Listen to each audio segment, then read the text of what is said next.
smashing home along the rail, but Vayner's all too good. Oh, look at Galilee go. He's starting to fly home. Manicato, too good. But Tobin Bronze is too good and he wins the Caulfield Cup. Sadly on the outside, dead heat. Might and Power and Doremus, they hit the line photo. Oh, nothing between them. And better loosen up and superimpose. Let's Elope in front. Superimpose driving. Super. 5 in front. It's all over. More Joyous is trying her heart out, but she can't go with him. But a champion becomes a legend. Mahogany Diva has won it. And the Wonder from Down Under wins again. Hello, welcome to TVN's Top 50 Horses the last 50 years. Hasn't this got the crowds going? We've only had one episode, and that was the 60s and 70s. Thought that was tough. Tonight we're into the 80s and 90s and some of the greatest horses ever to grace the Australian Turf Racing Network, where you're going to go and find out or vote for your favourite horse. But what a competition. Plenty of judging going on, and Shane Templeton's back this week to have a look at perhaps, or arguably, the toughest era. Yeah, well, I mean, the 60s and 70s was pretty hard, Bruce, I have to say. But, gee, when you sit down and look at the names that confront you in this era, the 80s and 90s, I mean, it's tough work. No problems for Adrian Dunn, though. He's got plain sailing through the 80s and 90s, AD. Well, did I mention Mission Impossible before, Bruce? This just doesn't get any easier. In fact, it gets harder. There's more horses in the 80s and 90s collectively, but there may even be more better horses. What a fine body of voters or judges collected on this, and here they are. You can blame us. This is the list that we've put together. Adrian Dunn, Shane Templeton, backed by Kenny Callender, Mick Sharkey, Tony the King Burke, myself, and looking forward to Greg Carpenter's views on this era. And I'm warning you now that all mobile phones of the judges will be off as soon as this is finished. Especially yours. RacingNetwork.com.au. That's where you vote for your favourite horse. Okay, alphabetically, so we're not seeding them for you here, but not a bad one to start with. Shane, better loosen up. Oh, it's a great one to start with, isn't it? I mean, and he capped his fabulous Australian career by heading over and becoming the first Australian horse to win the Japan Cup. And that was at a time when we really needed it. We were looking a bit dodgy in the eyes of the world with our cracks at the Japan Cup. But he started his career at Bendigo with a win, which is a track that has produced a lot of champions at their first starts. He was with Les Theodore. He went to Bart, and then he found his way to Lindsay Park, and it was with Lindsay Park that he became one of the superstars of this era. Eventually he got the better of Vo Rogue and was able to beat him. We know he won a Cox Plate, he won an Australian Cup, he won that Japan Cup. He was effective at a mile as well. He never stopped trying, and in his comeback after injury, he should have won a second Cox Plate. So better loosen up is a very worthy choice here. That's as arguable as the top 10 if he should have won the second Cox Plate, because it was just a magnificent addition. But that's better loosen up, plenty to get through, so let's move through them here. Just love saying the name, Bone Crusher. Well, that's right, look, Bruce. Sometimes horses can be anchored by their moniker, not Bone Crusher. If a horse loved a scrap any more than Bone Crusher, I haven't seen one. He was absolutely fantastic. And who could forget the Cox Plate when Bone Crusher and Our Waverley Star paired off from the 600 metre mark. Several times it appeared that Our Waverley Star had his measure, but Bone Crusher never gave in and finally got there, as Bill Collins said, to race into equine immortality. So I better say when you've got a mouthful of marbles, when he won the Cox Plate. It was a fabulous victory. He wasn't a one-trick pony though, Bruce. He won 2 derbies, both the New Zealand Derby and AJC Derby. He won an Australian Cup, a Caulfield Stakes, an Underwood, and a Tancred. Racecaller's dream, I reckon he was too. Yeah, and partly the name and the way he won his races. Another famous win and famous call too when he got at Tallack in that Australian Cup. He was racing. I don't reckon Bill thought he won, but he just said he won, and the judge might have gone with him. Oh. It was a great goal, and he just goes, bang! He put the hand on the desk. Got there, yeah, and he did, and that's what he used to do. Get there. He did. Bone Crusher.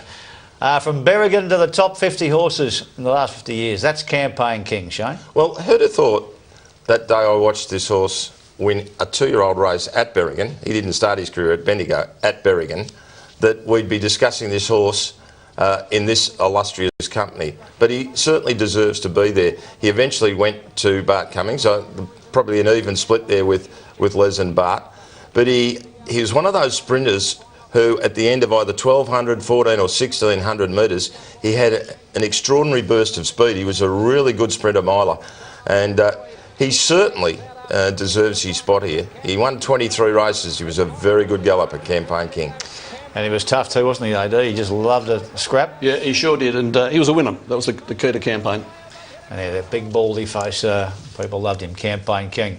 Let's get to the mares in this era, and perhaps there's no better mare, there's another argument started, than Emancipation. Three things stand out about Emancipation's spectacular career, which was confined to its 3- and 4-year-old days. Firstly, her strike rate, nearly 70%, and that's an absolutely fantastic rate in Group 1 company. She won 7 Group 1 races, she won another 9 Group All-Listed races, and she defeated the best.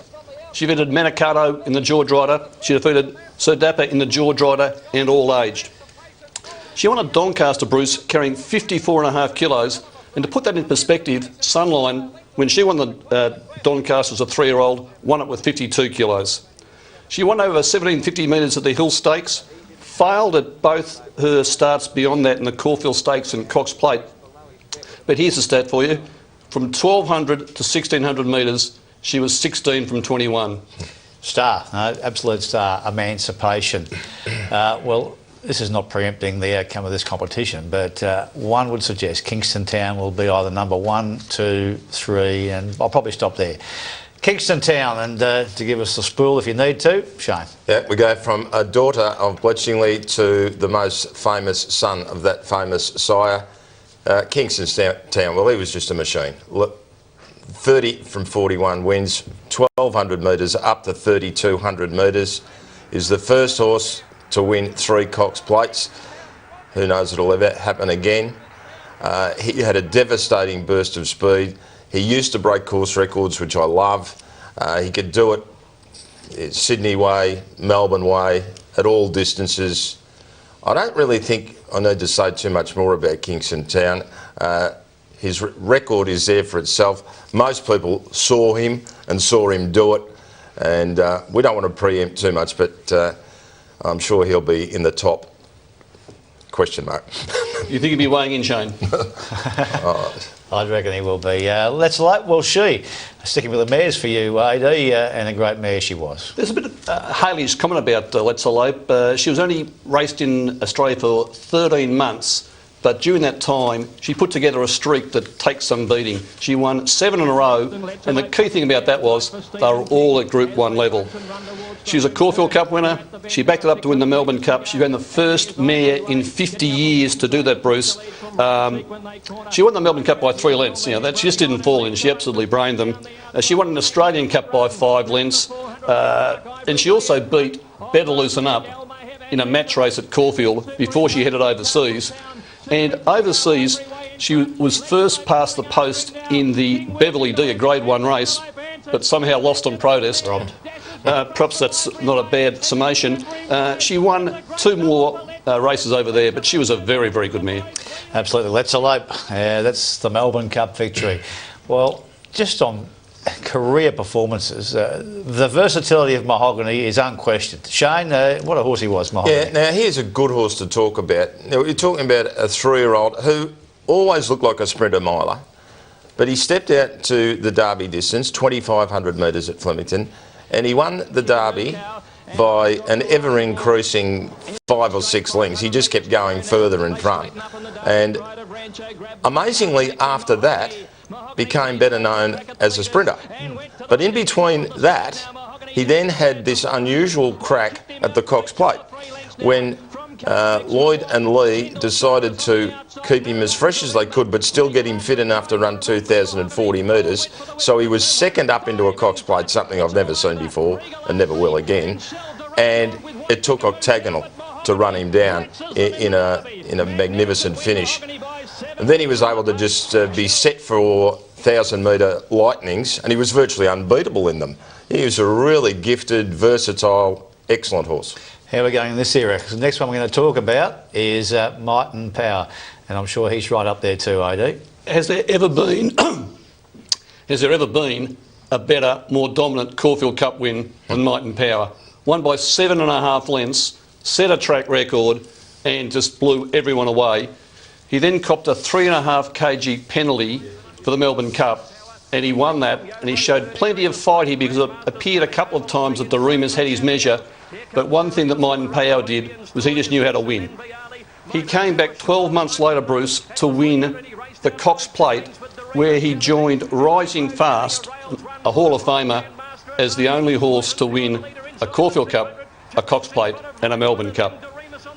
And, most importantly, he's toured the country ever since, showing off to schools and fates and fans.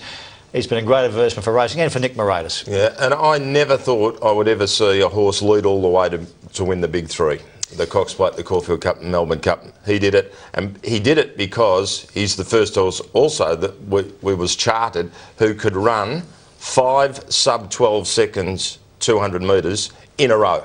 And that's why he won, because no horses couldn't go with him. He just broke horses' hearts. That's it. Talk about sprinters. One from the west here, Placid Arc's already in the record books for the Triple Crown. Well, this horse had a bit of black caviar about him, and where I'm going to explain that is, he used to just glide. It didn't look like he was running all that fast, but hardly anything could ever beat him, and for the period of time when he was dominating sprints, he was just too fast, too good, and amazing to watch. He was a beautiful sprinter to watch. He won 14 races. He won our big three, the Triple Crown of the sprints. And when he did it, he was just dominant. It was an extraordinary sprinter from Perth. Brilliant. That's Placid Arc. What about this one? When you call a horse by a name that's not registered to race as, you know you're going okay. The Big O. And Bruce, there was only one Big O, and we're not talking about the travelling Wilbury, Roy Orbison. We're talking about Octagonal. Everyone loved Octagonal, and for no shortage of reasons, because he was a bona fide champion at 2, 3 and 4.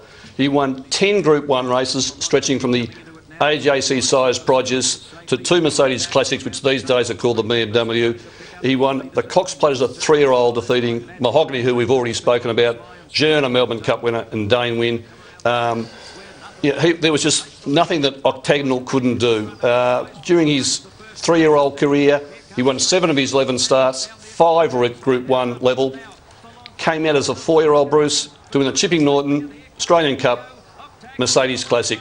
The Big O was a big thing for racing. He sure was. That's Octagonal.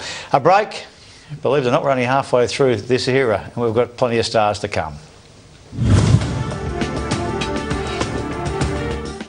Betting on the horses? There's heaps of offers out there with so many terms and conditions just waiting to bite you in the... Luckily, Top Toe Plus from Sportsbet is super simple. You get the best return of all 3 tabs, or the starting price, whichever is better. Every race, every day. No catch. Bet now with Top Tote Plus at sportsbet.com.au. Main Connections Horse Racing Expo is your first step in an incredible journey that could finish in the winner's circle at Flemington on Melbourne Cup Day. You can find out everything about horse racing, from owning a share in a syndicate to finding the right trainer and where to get a good tip. Hear from industry experts during information sessions. There's even door prizes to be won, including a share in your very own racehorse. Main Connections Horse Racing Expo, March 16 and 17 at the Melbourne Showgrounds. Get more information and tickets at mainconnections.com.au. Welcome back into the 80s and 90s, and a lot more to come, starting with Red Anchor. We didn't see much of Red Anchor, but what we saw was pretty good. We didn't see enough of him, Bruce. You're dead right. But from 14 starts, he managed 9 wins. And it was his 3-year-old down here in Melbourne that really clinched him as a star. He won the Caulfield Guineas, the Cox Plate and the Victoria Derby by crushing margins. He absolutely massacred his opposition. I also remember that a couple of very good judges as jockeys confided in me that they thought he was up there with the best horses they've ever ridden, and they were Mick Dittman and Gary Willits, who know a fair bit about riding top-notch horses. So, yeah, I know he wasn't in front of us for very long, but while he was an outstanding horse. He had a terrific turn of foot, He could really sprint quickly and put races beyond doubt in the space of 100 metres. Here he is. He's in a tough era, though, to make the top 10 red anchor, but he's made our top 50, and that's an achievement in itself. I should be doing it. I love this one. Love this horse. Rough habit, growing up in Queensland, seeing him win 3 Doomben Cups. A remarkable racehorse. Bought for $1.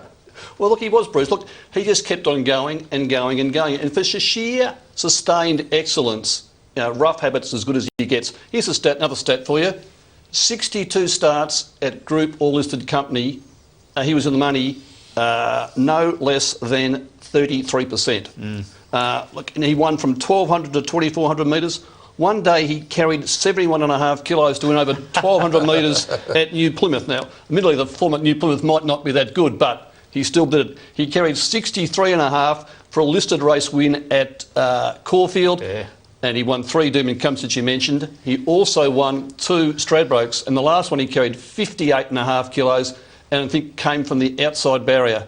Rather Habit was a very good horse. Absolute star. Someone described him as having a bottle of milk spilt over his face. He had that tremendous marking on him, and a great trainer in John Wheeler. And should have won a Cox Plate too. Yeah. He was in that famous 92 one where he's got poleaxe when the 3 of them fell. Saintly, well, of course, he's in the top 50. He's in the top 10. Shane, you can make a great case for Saintly. Yeah, and I think you have to recognise when horses run in vintage eras. Now, AD's already talked us through Octagonal. That was some era for 3-year-olds, wasn't it? Octagonal, Saintly, Falante, nothing like a Dane. I reckon at the end of the 3-year-old days, Octagonal was ahead. After that, I think Saintly went clear. He is unbeaten at Flemington. His wins were in the Carbine Club, the Australian Cup as a 3-year-old. Who'll never forget his easy Melbourne Cup win? He won a Cox Plate. He could be freshened up and zoom home over 1,400 metres and win at Weight for Age. And if he hadn't been crook, I'm sure he would have massacred them in that Japan Cup. I'm sure he was the best horse over there. It's just a shame what happened to him. Outstanding horse, and he had one of the longest strides of a horse I've ever seen. Yeah, fantastic horse. Saintly, of course, as Bar Cummings called him, the horse from heaven. Remember backing Scalacci in a maiden at Kyneton? No wonder he won. He was a star. He's in the top 50, AD. Look, he is, Bruce. And when you think that Scalacci graduated from that Kyneton maiden, a Sandown midweeker, and at his 4th start, he lines up in the Lightning Stakes and wins. That gives you an idea of just what a great horse Scalacci was. For Lee Freedman, the thing that really stuck in his mind about Scalacci was his longevity. He was a winner from 3 through 8. Look, he was one of just 2 horses in the modern era to win the Lightning Stakes, Oakley Plate and Newmarket Handicap. He finished off that Autumn Carnival by winning the Galaxy. He added a 2nd Lightning Stakes, then Lee decided he would just stretch him out beyond the sprinting trips.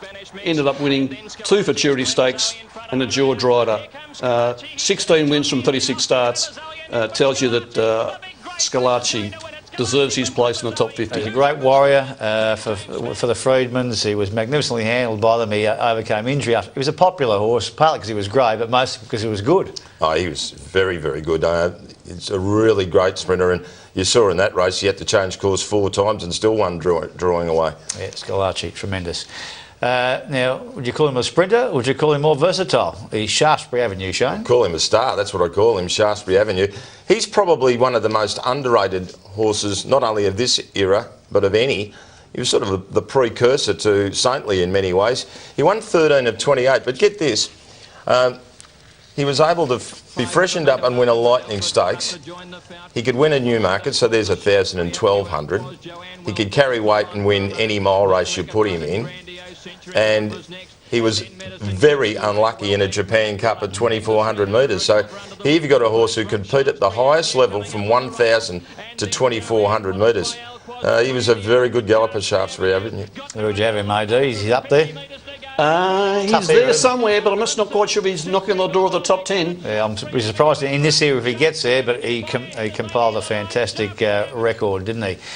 I remember being at Ipswich one day, or Bundamba was called then, and Dougie Bagor said, I'm taking this horse who just won the Improvers to Melbourne. He was talking of Strawberry Road, and one of my favourites, and what a record he built up. An outstanding racehorse. Well, Strawberry Road was pretty much a modern-day equine Daniel Boone who sort of trailblazed across the globe. He won Group 1 races in Australia, in France, in Germany and in the United States. And this is the horse that also won a Rosehill Guineas, an AJC Derby, a Queensland Derby, returns in the spring of that year to win the Freeway Stakes, the Thean Stakes and the Cox Plate.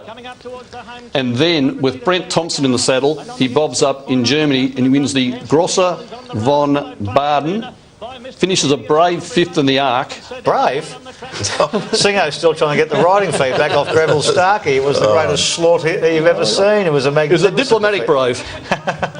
He then leaves Singo and heads across to France, where he wins the Group 1 Grand Prix de Seclus and then wins a Group 2 Prix de Harcourt. Gets beaten failed by a neck to win the Breeders' Cup Turf, and then finishes his career with the Arcadia Handicap at Santa Anita. I've got him up there. I've got him right up there, and he became a stallion and a great broodmare sire as well, Strawberry Road. I'll tell you one thing, if you said we're going to run these races on wet tracks only, he'd be number one easily. He was a Whiskey Road horse, wasn't he? And the front bar at the Brecky Creek Hotel in Brisbane's a shrine to Strawberry Road, because it's formerly part owned by Mando Menegazzo and the boys there. And those colours still being carried around thanks to Dougie Bagor's son, Dan Bagor. Super. So we got to say, isn't it? Yeah, Soper Empire. He's a horse. It took him ages to get going, but once he did, he was up there with the best of them in another one of those golden eras. Eventually, when Lee decided he'd stop trying to chase around Vo Rogue, he turned this horse into the country's best miler. He won the double up in Sydney, the Epsom and the Doncaster, of course, and did it in spectacular fashion. But again, after that, he was able to prove that he wasn't just a handicap miler. He'd always been competitive at weight for age. And get this, at 8, yes, 8. Off the back of the Canberra Cup. Up the back of as any Cox Plate winner ever do that again, win the Canberra Cup and then go to the Cox Plate and, you know, beating the likes of Greatest field ever. Greatest field ever in the Cox Plate. Absolutely. So, and not only, and to just add one more string to his bow, he was competitive in the Melbourne Cup at 3,200 metres, ran a place in a Melbourne Cup, so marvellous horse. You're talking about great horses. He probably doesn't get the recognition he does. Even Black Caviar's not there yet in terms of number of Group 1 wins. I'm talking about Tie the Knot. When you measure where horses sit in the modern greats, this is the thing that gives you a really good guide on where Tie the Knot should sit. You know, Tie the Knot won 13 Group 1 races. He was a fabulous horse. He won from 1,200 metres in the Expressway Stakes up to 2 Sydney Cups.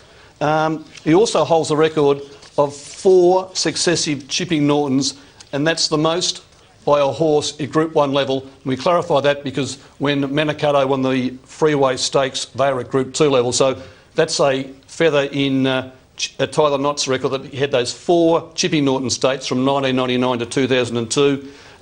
He didn't perform as well down in Melbourne, but I don't think that should take away the fact that Tie the Knot was an outstanding horse. 13 Group 1s, that's where Black Caviar is now, but you say that, you wouldn't think there's 13 on the board, but there is. Well, he's, as I said, he's won 4 Chipping Nortons, 2 All Age, 2 Sydney Cups, 2 Ranvets, a Rosehill Guineas, a Mercedes, an Underwood. Last of this magnificent list, and I know very close to Shane's heart, and I'm almost with him there, the mighty Vo Rogue from Queensland. The story and the record is spectacular. Yeah, last but not least, and another one who doesn't need to be remembered for the story, because he had the ability. He's one of the fastest sustained horses. We've talked about Might and Power doing 5 sub-12s. Well, Vo Rogue could do 4 all the time, over distances that range from 1,200 to 2,000. That's what I liked about him. He could start his campaign winning a William Reid and keep going 14, 16, 1,800 and then win at 2,000. We keep harking about vintage eras. Well, this was a vintage era of weight for age horses that included Vo, Better Listen Up, Stylish Century, Superimpose, Our Poetic Prince, until he waned and Better Listen Up took his crown.